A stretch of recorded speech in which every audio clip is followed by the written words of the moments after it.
Road. And with the call to start of tonight's race from Altamont, Illinois, Kurt Becker. Lap 35 will mark the conclusion of stage 1. It is a 150 lap advertised distance, 225 miles for these Gander Outdoors trucks. Green flag is in the air. On the break, Grant Enfinger leads the field back to turn 1. Sheldon Creed will stay down on the inside. He'll get a push from Todd Gilliland. They'll work their way down in front. It is Sheldon Creed. They're 3 wide, further back with Harrison Burton looking to the outside of Crafton. They're 3 wide back there. Matt Crafton's right in the middle of the center of it, but back for the second spot. Ross Chastain pulls out a line, trying to go for the second spot to the inside of Grant Enfinger. He'll try to get on him right there. Won't clear Enfinger off the corner. Gustine a bit out of shape mid-pack as off of turn number 4 they come to complete lap number 1, and it's Sheldon Creed that will be the race leader over Grant Enfinger as they race back to 1. Right now, the guy above the cut line, Ben Rhodes, is running in the 15th spot, so he's obviously not going to get any stage points for this first stage. Sheldon Creed wins stage 1 here at Kentucky. On car insurance. Green flag from the starter stand, and we are back underway to begin stage number 2. Grant Enfinger electing to restart in the outside lane, leads him back to 1. Sheldon Creed spun the tires. He falls back a little bit, but up front it is Grant Enfinger. He'll quickly get down the bottom part of the racetrack. Side by side from second on back. Sheldon Creed down to the inside, working their way down the backstretch. It is a huge mess. They are now 4 wide down to turn number 3. Here comes Austin Wayne Self. He'll actually back out of it now, back to 2 wide.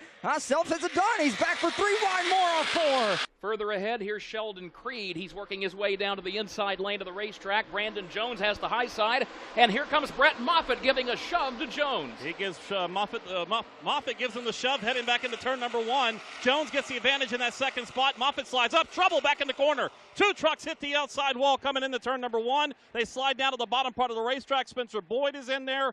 Also in there, it is Natalie Decker as well. We'll see what happens here. He's in the middle of the screen, the orange truck. He's going to dip below Decker in the 54, bounces up, just wasn't quite clear of Natalie, and she was holding her line, and they clipped Boyd into that outside wall. Yeah, can't really put any blame on Natalie there. She, as you mentioned, Michael, just holding her line, and he thought he had enough room to get in front of her as he tried to make that pass down in the apron. And that all happened right in front of Jordan Anderson, and Anderson just had nowhere to go. There's Johnny Sauter in that 13 truck, and around goes the 42 of Finley. And no contact there, just got out from under him. We talked about aerodynamics. This truck's just simply in a bad spot. He got loose getting in the corner. He really didn't have anyone tucked up underneath the rear. Just a little bit loose here, relatively full of fuel. It hadn't been that long since they were on pit road. You see Johnny's got, a good bit of distance between he and Chad, and just one of those things. That truck's just a little bit too loose. Probably would have built up some air in the right front tire in a couple more laps, and this might not have happened. The pace truck goes to pit road. The green flag is in the air.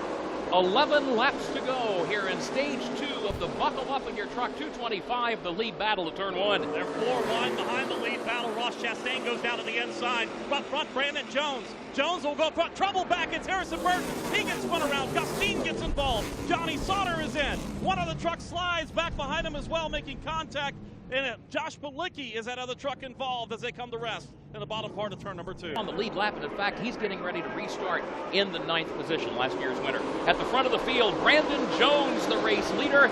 Green flag is in the air. We're back underway. They go to turn 1. Great restart for Brandon Jones. Not a great one for Grant Enfinger. Tries to come back up through the gearbox. Has his team on the outside. Matt Crafton there side by side for second. Here comes Ross Chastain down on the inside of Dylan Lupton. There goes Enfinger. He'll slide up right in front of Matt Crafton. Back to the 4th spot. It's Lupton and Chastain, a 2-horse race. But at the front of the pack, here comes Enfinger to the inside of Brandon Jones. They make some contact on 4. They slam to the outside wall. Fires come across that machine. Enfinger will slam into the grass. Brandon Jones goes aflame off of turn number 4. The right side of that truck completely engulfed in flames after he came together. He was to the outside of Grant Enfinger. Enfinger dive bomb move into turn number 3 for the race lead. They came together, and 4 is locked in. Grant Enfinger's pretty comfortable. Well, that comfortable lead on the rest of the playoff contenders is going to go away, because he got 9 points in that first stage, and he's not going to get very many more points tonight, though. So he's going to, a huge big chunk of that margin he has right now is going away. You see Brandon Jones. You see right there, Phil, he just got loose. They bumped, and and then it just right here. He's down out of that traction compound. Brandon Jones is in the traction compound. As you mentioned, Michael, he just got loose, and he needed more room, and unfortunately, the 51 truck was there. Had Brandon Jones not been there, he would have been fine. He could have used that whole racetrack. To our view here, that's Jennifer Jo Cobb, not under power and really slow here in turns 1 and 2. Could this be the caution? We'll have to wait and see with a couple of goes. Race stays under green, 2 laps to go. Matt Crafton is on the pit lane. Could he be out of fuel? Moffitt's out of gas. Here comes Ankrum to the outside. He'll clear him. Now Tyler Ankrum will take the lead now off of 4. Here's Tyler Ankrum now, off the corner number 4, looking for the white flag, and there it is.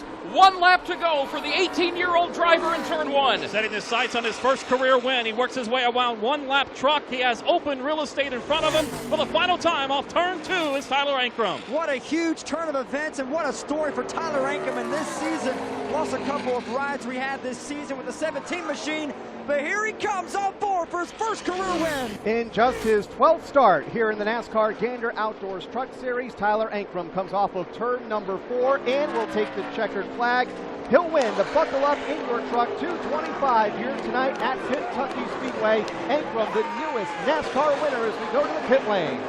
Jumping up and down, celebrating, high fives all over the place as Kevin Bono Mannion celebrates with this team. They had really worked this magic. The other 2 guys, Moffitt and Crafton, apparently tried to go a little too quickly on those pit stops, guys, and didn't quite make it to the end of the race. They wanted to try and keep that track position. It cost him. It came back to bite him right now. Kevin Bono Mannion celebrating. High fives, hugs, all sorts of celebration going on. Bono Mannion, how do you describe your driver? This young man right here. How do you describe this young man? You know, he's an amazing, young, talented kid. I first come to work for DGR Crosley a couple years ago. I seen him and I'm like, who's that kid? Oh, that's kind of looked, I won't tell you what he looked like, but I watched him in New Smyrna in the K&N car the first time, and I said, unbelievable, you know, and you know, he had to get in a truck earlier this year for a couple races because we felt strong we'd win a race and have some funding to make it to the end of the year run for the championship. So thanks to Railblazer coming on board, Toyota with the support they give us. This was a brand new truck that the Fab Shop built. Just went to the wind tunnel with it Tuesday night. Worked till 11 o'clock pushing on the truck. He drove straight here with the truck, and you know, one of those Cinderella stories. But for this team, Bola Mass, this is here today. This is a big Crosley country out here. Being from Louisville, Slugger from TRD. I know I'm rambling, but so many people to thank for this. But like I said, Bo and David have put together a great little truck team. K&N, late model, ARCA, you name it, we'll race it. So going to the Hey, go celebrate. Kevin Bono Mannion gets the win. Tyler Ankrum. He wasn't old enough to run the big tracks at the beginning of the season. Did not compete in the first 3 races of the campaign. But because of that age restriction, he will be playoff eligible, and he will be in the playoffs with this win here tonight. Talk about turning the playoff situation upside down. Did we try to sell that Eldora could be a real wild card in this playoff? How about Kentucky a wild card? You got that right. What a feeling that has to be for that young man. He's won one of the big 3 series of NASCAR now.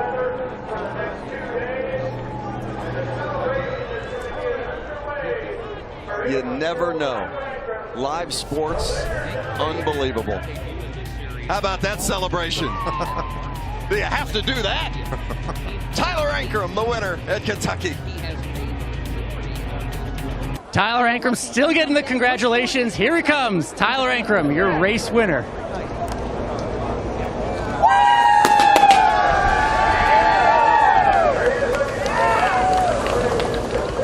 Tyler Ankrum, there was a time in this race where you were leading, clearly had the best truck. You come out in second, a large gap in front of you. What are they telling you on the radio about the leader, Brett Moffitt? Man, honestly, I wasn't even really listening. I was just trying my rear end off. Holy cow! I think I held my breath through the last 30 laps there. You're exhausted. I'm tired. I think I honestly forgot to breathe. Holy cow, that was awesome. I just can't thank my guys at DGR Carl's enough. You know, this win was for D2 He was my tire guy last year in the Canadian Championship. He's currently on his way to Boston now to hopefully get healthier. And got to thank the guys at Railblazer Academy, Toyota. Man, I just don't know. I just don't know what to say. You came into the season with championship aspirations. There were some sponsorship issues that took that scenario potentially away. You're locked in the playoff now. What does that mean to you? Hopefully that means a sponsor. Holy cow! I cannot believe I just did this. So, a big hug from Mom. Tears of joy for their young son. Family tears. More hugs, but just tell them, I mean, you could chase a championship now. Man, I just don't. It's going to take a lot more work, that's for sure. I can't believe this dream come true. I didn't, honestly, you know, one of my biggest faults is I've always doubted myself. And tonight, I kind of felt all that wash away. So I just can't thank David Gilliland, Bola Masses, DJR Cross. I don't know what else to say. Enjoy it. Doubts no more, guys. Tyler Ankrum is a Truck Series winner.